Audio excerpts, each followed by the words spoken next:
Video बस दो reason से बना रहा हूँ। एक तो ये मेरा खुद का ऑप्शन है कि मैं किस तरीके से रहता हूँ, और दूसरा रीज़न ये है कि ये बड़े होके मेरे बच्चे भी ये वीडियो देखेंगे तो सोचेंगे कि यार पापा ने इतना कम पैसे में कैसे स्ट्रगल किया है, क्या ही स्ट्रगल किया है।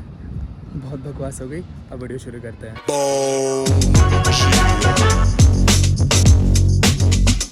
Very good morning everyone, how you all, welcome back to the channel.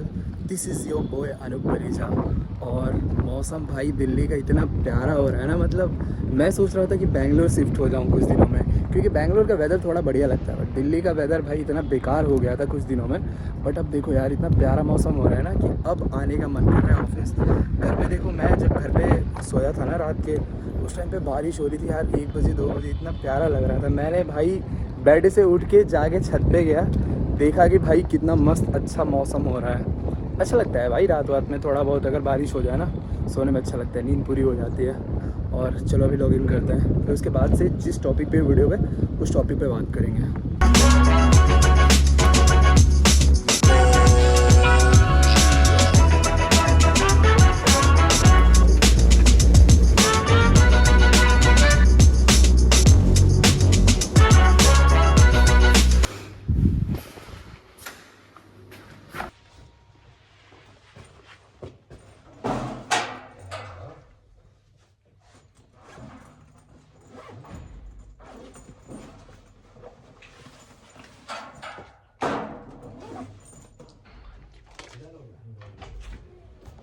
जब तक एलोकेशन वगैरह हो रही है तब तक मैं सोच रहा हूँ कि शूट वगैरह कर लूँ, क्योंकि बाद में फिर क्या पता मौसम कैसा हो जाए, धूप हो जाए तो फिर शूट करने का मन नहीं करेगा।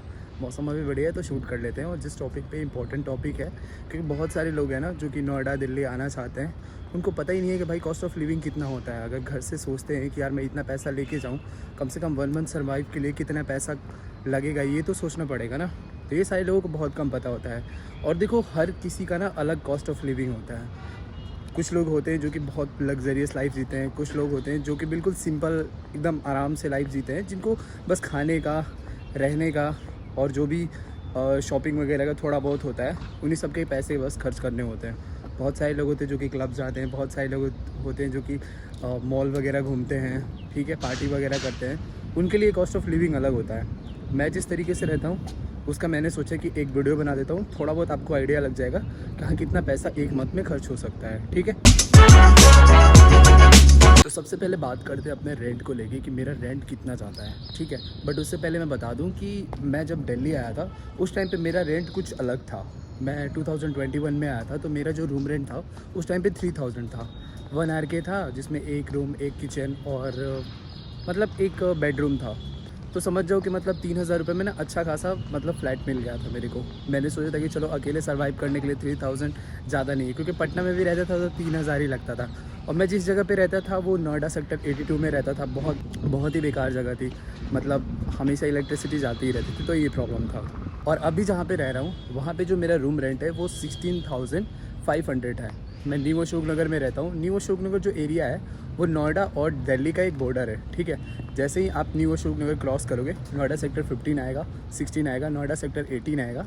तो ऐसे जगह पे मैं रहता हूँ जहाँ पे ना बहुत सारी कंपनियाँ रहती है, जैसे 15-16 नोएडा सेक्टर 18 में बहुत सारी कंपनी है, कॉल सेंटर वगैरह की है, IT वगैरह की कंपनी है, ठीक है, सेल्स वगैरह की कंपनी है।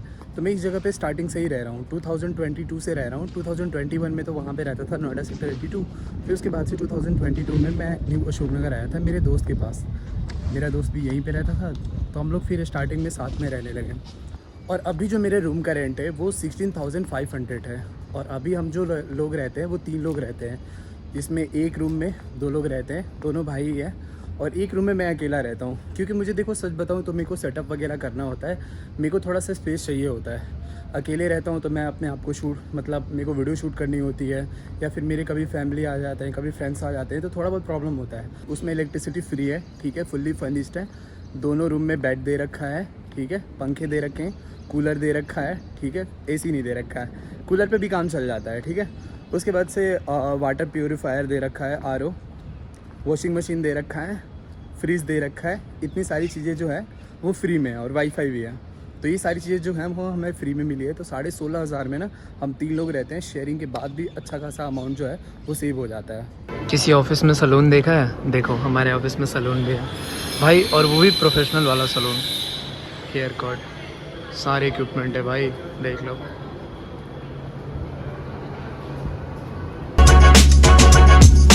उसके बाद बात करते हैं कि खाने पीने का क्या सीन हो जाता है। देखो मेरा जो टोटल ग्रोसरी का जो शॉपिंग का जो अमाउंट आता है वो मेरा ऑलमोस्ट 2500 से 3000 रुपये जाते हैं, क्योंकि मैं थोड़ा ना एक्स्ट्रा चीज़ें खाता हूँ, ठीक है। मैं पनीर वगैरह ज़्यादातर खाता हूँ, ठीक है, या फिर बहुत सारी ऐसी चीज़ें हैं जो कि मैं एक्स्ट्रा खाते रहता हूँ, तो मेरा ना ग्रोसरी शॉपिंग थोड़ा सा ज़्यादा हो जाता है। देखा जाए तो उतना ही प्राइस रहता है जितना आपके गांव पे है, ठीक है। अगर चावल की बात करें तो सेम प्राइस में मिलता है, मसाले वगैरह भी सस्ते में मिल जाते हैं, ठीक है। बगल में संडे मार्केट हर जगह पे कहीं ना कहीं तो मिल ही जाता है, जहाँ पे आपको सस्ते प्राइस में आपके सामान मिल जाते हैं, जैसे चावल हो गया, दाल हो गया, रोटी के लिए आटा वगैरह हो गया, सारी चीज़ सेम प्राइस में ही मिलती है। ऐसा नहीं है कि बहुत ज़्यादा कॉस्टली मिलेगा, बिल्कुल नहीं। बहुत सारे यहाँ पे है जहाँ पे अगर आपको लग रहा है ना कि थोड़ा बहुत कॉस्टली है, भाई ब्लिंकिट से ऑर्डर कर लो, सबसे बेस्ट, ठीक है। सारे जो प्राइस है वो सेम ही प्राइस में मिलते हैं ब्लिंकिट में, तो ये चीज़ें कर सकते हो आप। बाकी अगर बात करें सब्ज़ी वगैरह की तो थोड़ा बहुत महंगे है सब्ज़ी। जो चीज़ें आप घर पे 40 रुपये की खरीदते थे, यहाँ पे वो चीज़ें 80 रुपये की खरीदनी पड़ेगी, तो सब्ज़ी वगैरह ना थोड़ा सा ज़्यादा लग जाता है। तो बस सब्ज़ी में ही थोड़ा सा है, बट अगर आप ऐसी जगह ढूंढ लो जहाँ पे सब्ज़ी वगैरह सस्ते मिलते हैं तो वो भी चीज़ें आपकी कम हो सकती है। तो ग्रॉसरी शॉपिंग में अगर देखा जाए तो 2500 से 3000 रुपये मंथली जाते हैं, इससे ज़्यादा कुछ नहीं जाता। अब बात करेंगे कि खाने वगैरह का क्या सीन है। मैं खाना खुद से बनाता हूँ या फिर मेड आती है? तो सच बताऊँ तो यार मेरे लिए मेड आती है। पहले मैं खुद से बना लेता था, बट अब मेरे पास उतना टाइम नहीं रहता कि मैं खुद के लिए बनाऊँ, तो मैंने मेड रखी है जो कि मेरे लिए अकेले आती है। मेरा जो दोस्त है वो खुद से खाना बनाता है, बोलता है कि यार मेरे को मेड का खाना पसंद नहीं है, तो इस वजह से मैंने सोचा कि चलो यार खुद से ही लिए रख लेता हूँ। पहले जो मेड आती थी वो खाना उतना अच्छा नहीं बनाती थी, बट ये जो मेड है ये उत्तराखंड की मेड है। पता नहीं यार पहाड़ी लोग कैसे खाना बनाते हैं, टेस्टी खाना सच में बनाते हैं यार पहाड़ी लोग। और भाई वो इतना अच्छा टेस्टी खाना बनाती है, और जो प्राइस है उसका मतलब उसने तो 2000 बोल रखा था कि 2000 रुपये मैं लूँगी, बट मैंने जैसे तैसे करके उसको 1800 रुपये में मतलब मना लिया उसे कि 1800 रुपये ले लो दीदी और मेरे लिए खाना बना दो। यार देखो अभी थोड़े बहुत पैसे कम है, मेरी सैलरी वैलरी कम आती है, जैसे ही मेरी सैलरी वगैरह बढ़ेगी ना मैं आपको 2000 कर दूंगा। उन्होंने बोला ठीक है यार 1800 रुपये। तो जो मेड का प्राइस होता है वो 1500 से 2000 रुपये लगते हैं। पहले वाली जो मेड थी वो 1500 लेती थी, बट खाना भी उसका 1500 वाला रहता है। थोड़ा सा एक्स्ट्रा में जाओगे ना तो खाना भी आपको ठीक ठाक अमाउंट में मिल जाएगा। तो ये चीज़ें होता है कि 1500 से 2000 रुपये करीब में मेड का खर्चा जाता है। तो ये मेरा खर्चा है। ये तो अगर आप चाहो तो मेड रख सकते हो, और अगर नहीं चाहो तो भाई खुद से खाना बना लो। अगर आपके पास इतनी हिम्मत है तो बना सकते हो, मेरे में तो नहीं है।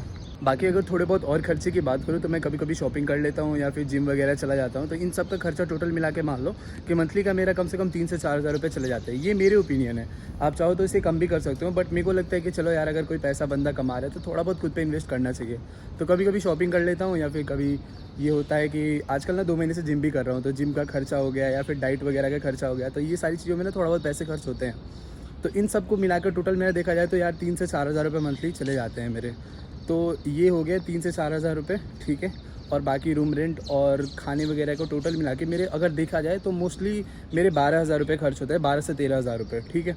ये चीज़ें पहले कम थी मेरी, जब मेरी सैलरी थोड़ा सा कम था ना, तो मेरी जो खर्चे थे मतलब 8 से 10 हज़ार के अंदर ही मैं अपना सारा खर्चा निपटा लेता था, और मेरे ना ठीक ठाक अमाउंट में पैसे बच जाते थे। बट अब क्या है ना कि थोड़ा बहुत ना सैलरी बढ़ने की वजह से ना मेरे खर्चे भी ज़्यादा बढ़ जाते हैं। ये चीज़ें होता है, अगर आपकी सैलरी 1 लाख भी हो ना तो आपके ना खर्चे ना इतने ज़्यादा बढ़ जाते हैं और आपको पता भी नहीं चलता।